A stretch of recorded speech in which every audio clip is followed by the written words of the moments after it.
क्रीं कालकाय नमः। ओम श्री रामाय नमः। ओम भैरवाय नमः। आज हम आपको एक बुंदेलखंडी शाबर मंत्र है, कह सकते हैं आप इसे शाबर मंत्र, इसी के सिद्ध प्रयोग विधि विधान के बारे में आपको बताने वाले हैं। इस मंत्र को प्रयोग करने से, सिद्ध करने से सभी प्रकार के भूतों को नष्ट किया जाता है, सभी प्रकार की प्रेत बाधाओं को बांध दिया जाता है और सभी प्रकार के शत्रुओं की भी समाप्ति हो जाती है। चलिए इस मंत्र का आज हम लोग विधि विधान जानेंगे, आसान विधि में जो आप कर पाएं।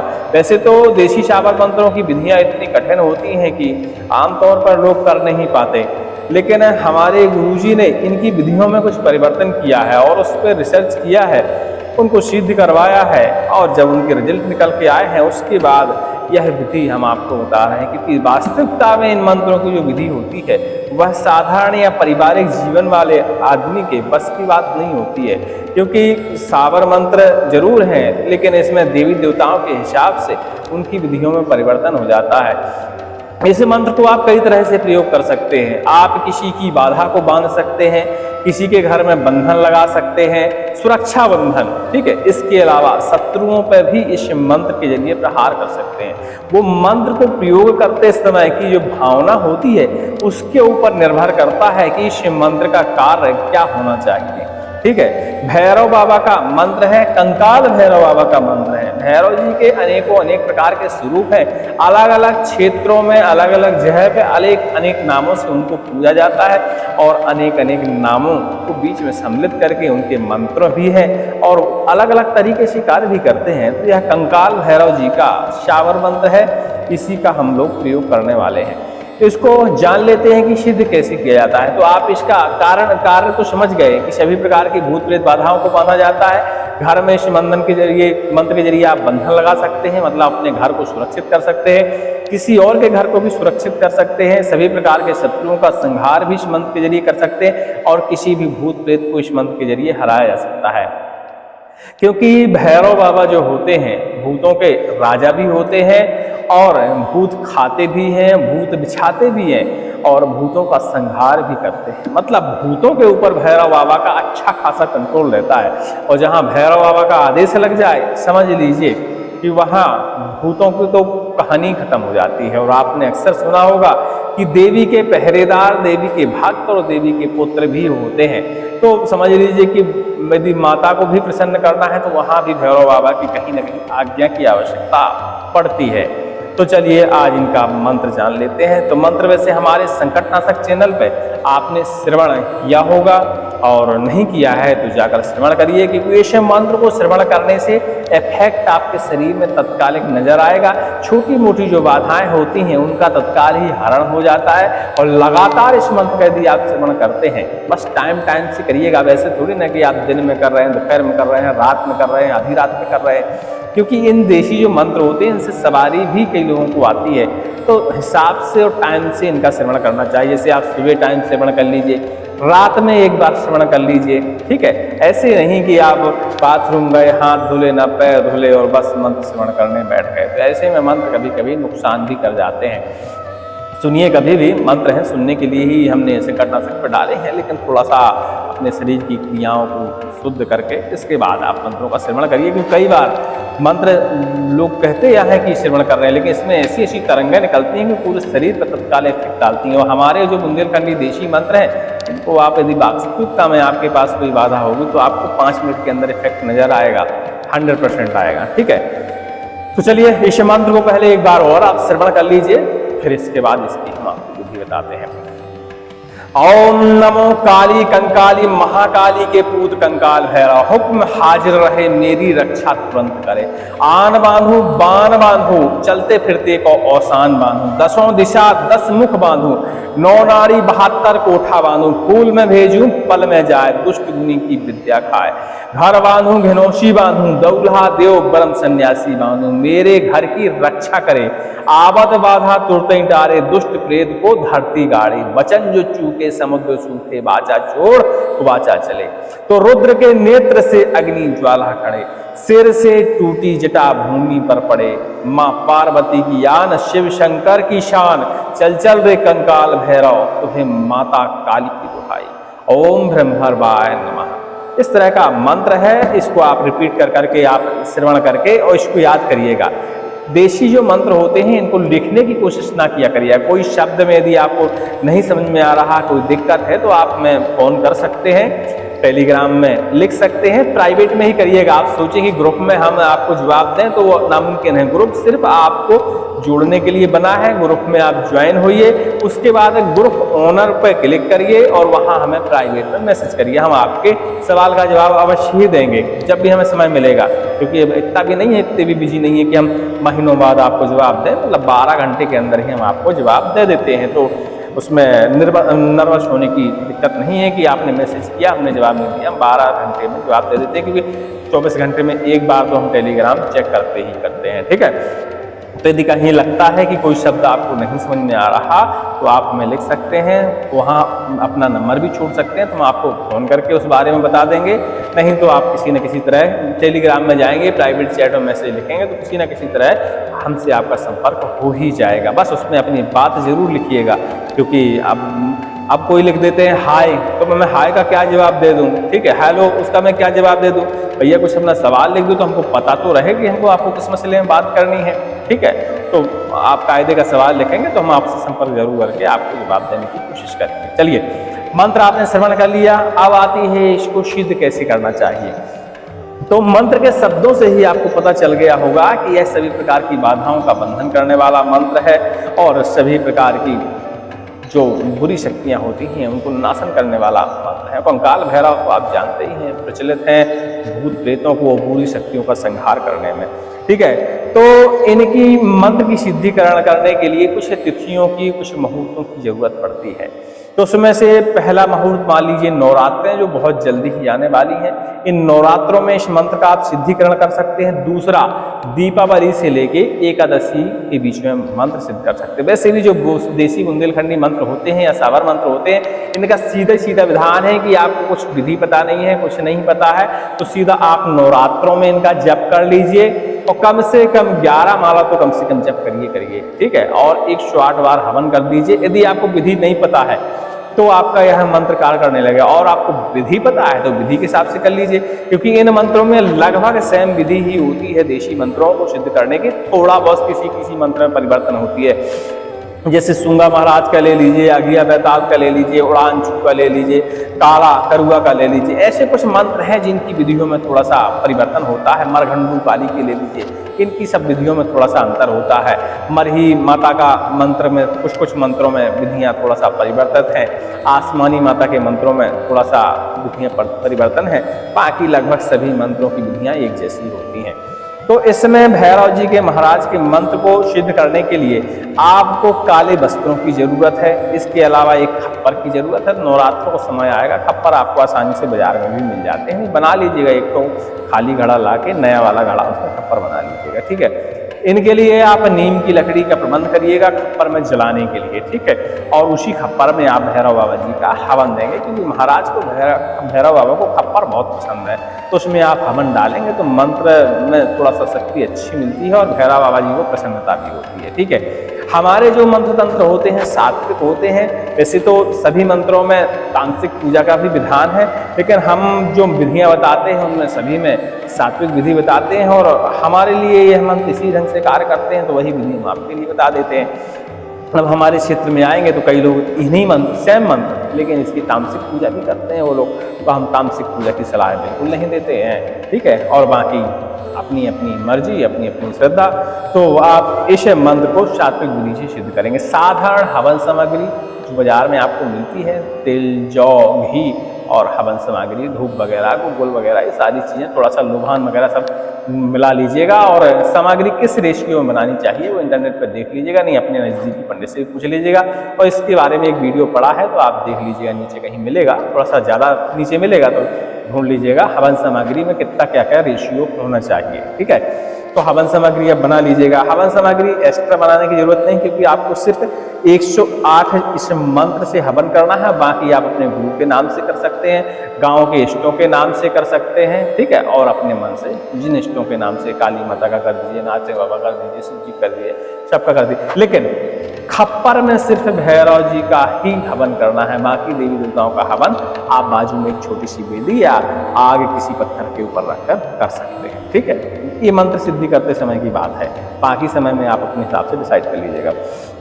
मंत्र की आप 11 माला जप करिए। अब बात आती है कि नवरात्रों में किस दिन हम करें, तो नवरात्रों में सप्तमी के दिन भैरव बाबा की सिद्धि के लिए, इस मंत्र की सिद्धि के लिए विशेष माना जाता है। तो आप सप्तमी के दिन इनकी इस मंत्र की जो हमने आपको श्रवण कराया 11 माला इनकी जप करिए और 108 बार उसी दिन आप हवन कर दीजिए। इतना करने में आपको लगभग 2 से 3 घंटे का समय लग जाएगा। तभी नहीं लगता, जो फास्ट पढ़ लेते हैं तो उनको इतना भी नहीं लगता, 1.5 घंटे में काम हो जाता है।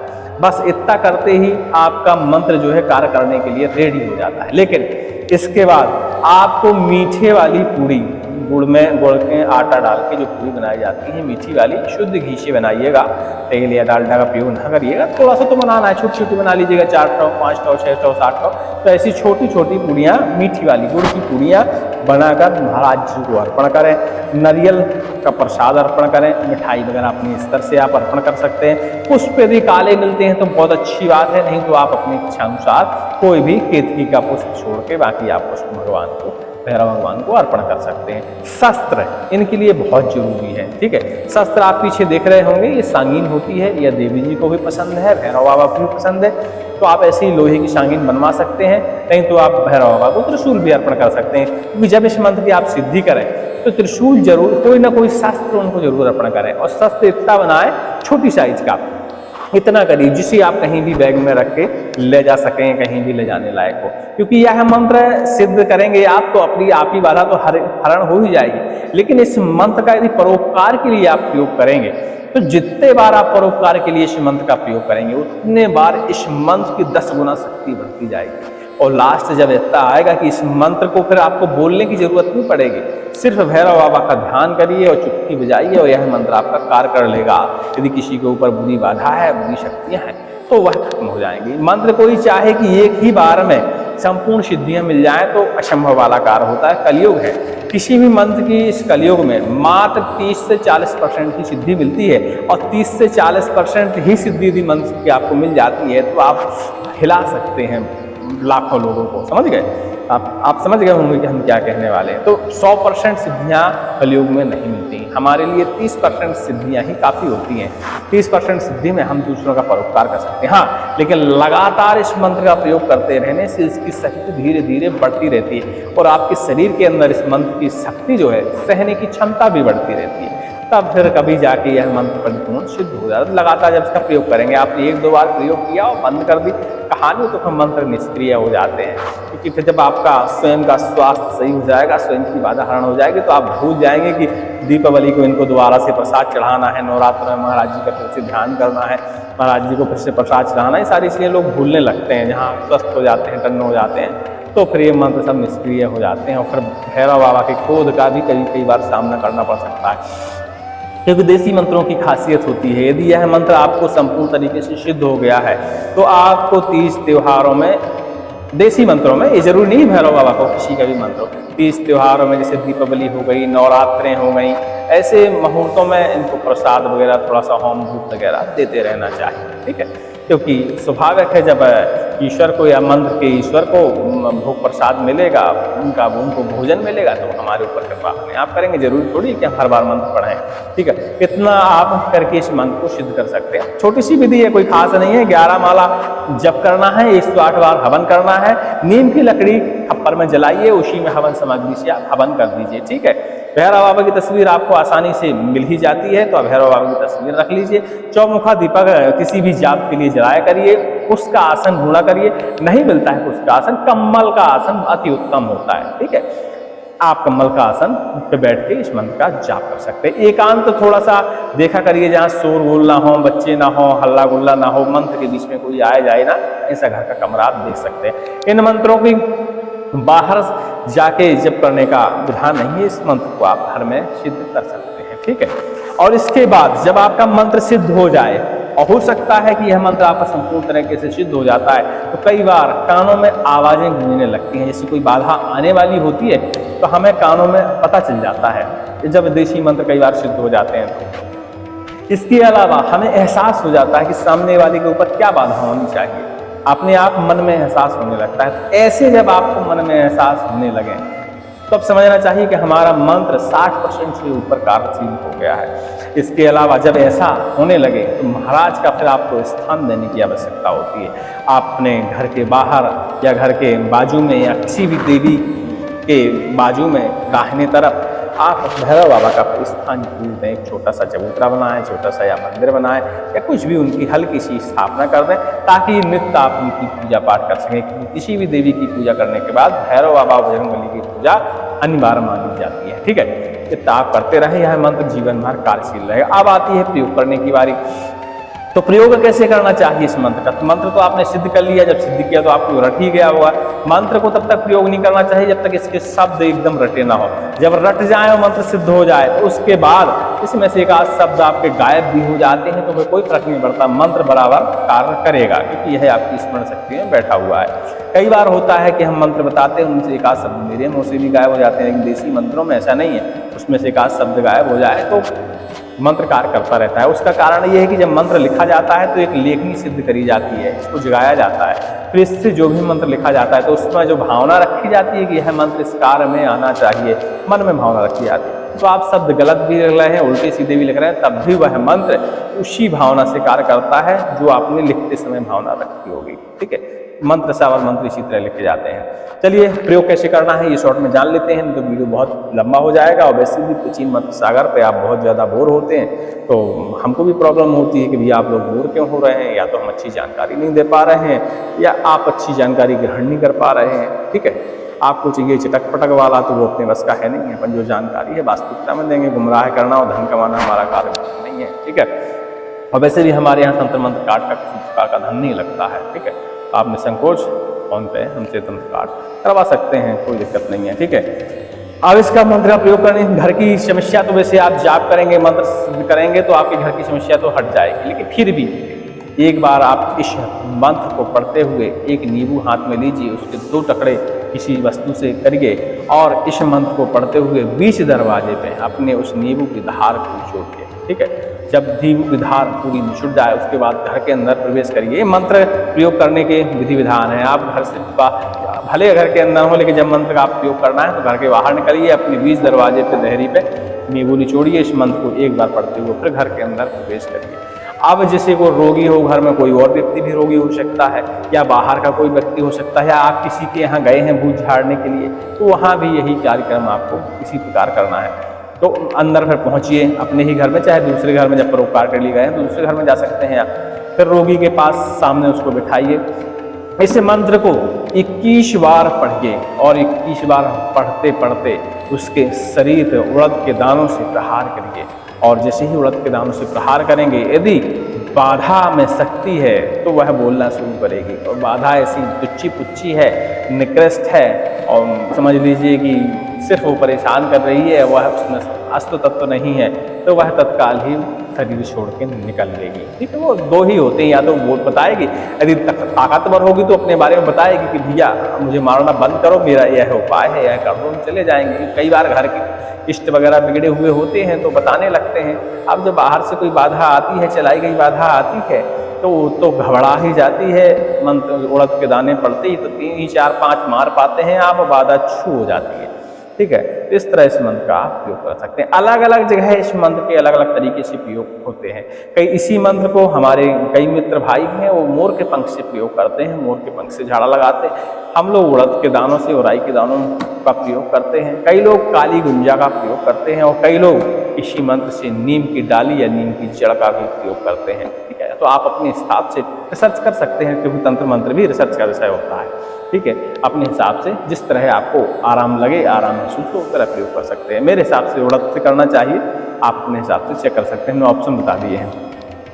उम्मीद करते हैं कि आपको यह जानकारी पता चल गई होगी। मंत्र हम ये डिस्क्रिप्शन में अभी नहीं लिखेंगे, मंत्र हम लिखेंगे बैठकी के दिन। ठीक है, क्योंकि कुछ मंत्र ऐसे होते हैं जो लिखना प्रतिबंधित माना जाता है, तो हम बैठकी के दिन यह मंत्र लिखेंगे डिस्क्रिप्शन में, और अष्टमी के दिन डिस्क्रिप्शन से इस मंत्र को हटा भी लेंगे। लेकिन आप श्रवण करके, सुन के याद मंत्र को कर सकते हैं, और यदि मंत्र में कहीं कोई शब्द नहीं समझ में आता तो फोन लगा के या टेलीग्राम से उस शब्द के बारे में हमसे पूछ सकते हैं, तो हम आपको फोन पे ही मंत्र को याद करवाने की कोशिश करेंगे। ठीक है, उसके लिए क्षमा चाहेंगे। बहुत सारे ऐसे मंत्र हैं जो लिखे नहीं जाते, उनको याद किया जाता है और डायरेक्ट ही प्रयोग किया जाता है, तो देसी मंत्रों में कई मंत्रों में ऐसे प्रतिबंध होते हैं, तो उसके लिए बिल्कुल क्षमा चाहेंगे।